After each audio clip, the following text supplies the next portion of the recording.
සංසාරේ කවදනම් පින්නත් අය බණහඬ හම්බේ? කවද වගේ හම්බේ? එමේ අම්මලා තාත්තලා හිතාගෙන ඉන්නේ ලබනාත් කවුරු වෙලා උපදී කියලා. එහෙම සැකයක්වත් නැද්ද? විශ්වාස කරන්ට මතක තියාගන්න කල්ප ගානක් යනකම් මිනිස් වෙලා උපදින එකක් නෑ. කල්ප ගානක් යනකම් ඒ කියන්නේ බණ අහන්න හම්බෙන්නේ.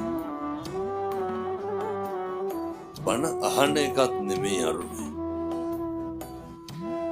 මොකක්ද අරුමේ? දැන් මොකක් හරි අහලා තේරුම් ගන්න පුළුවන් කවුරු වෙලා ඉපදුනා. බලන්න මොයින් බල්ලොන්ටත් ඇහෙනවද? තේරුම් ගන්න පුළුවන්. නිවන් මඟ අහුරන ප්‍රබල කාරණයක් තමයි